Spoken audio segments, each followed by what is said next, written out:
Have you ever been in one of those life or death situations? Like when you almost fall off a cliff, you get in a car accident, or your ship is about to sink? This happens in 19 minutes, but a school shooting takes place, and over 40 people are dead or injured. You never know if you'll end up like them, or if you'll be one of the lucky ones. Surviving all depends on how you react to a situation. We all know the odd one out in our school, the type of guy that is just plain different and stands out in the crowd. Peter has always been different, and because of this, he's been bullied and harassed for it. He has glasses and an awkward smile, and instead of the typical jock, he makes video games in his spare time. He's been the school's punching bag since kindergarten, and he's about to take a stand. You all know the girl walking down the hall who wears a mask in front of most of the world and rarely takes it off. Some may call her Two-Faced, but her real name is Josie. Josie has a past of being friends with Peter, but when she becomes friends with the popular crowd and starts dating Matt, she puts on that ugly mask and pretends she doesn't even know him. She thinks she has a perfect life until it flashes before her eyes. Everyone has her own superpowers. Alex is a judge, mom, and a friend. She has the ability to comfort and be critical at the same time. She is constantly looking out for her daughter, and this is her superpower.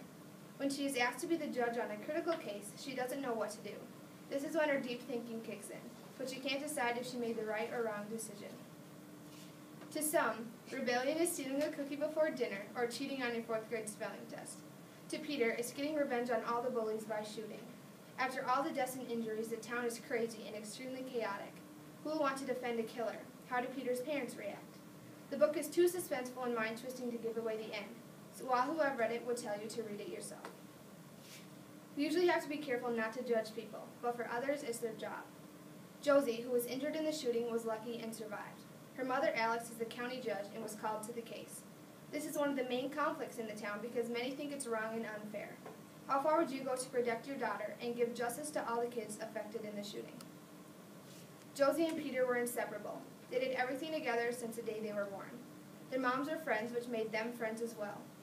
Josie changed her group of friends and left Peter behind. Was this part of the reason Peter shot? How would you feel if people started accusing you of things like that? 19 Minutes takes place in a small town, kind of like Sartell. You go to the coffee shop and hear ladies gossiping like it's their job.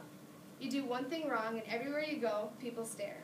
You could just imagine walking through Coburn's if you were accused of being the reason 40 of your classmates were shot at. It definitely wouldn't be fun, especially if it's not the truth. Have you ever read a book that is so detailed you think you're there? Jodi Picoult is a master of details. In every chapter, I got pulled further and further into it, almost like I was one of the jurors. Picture this.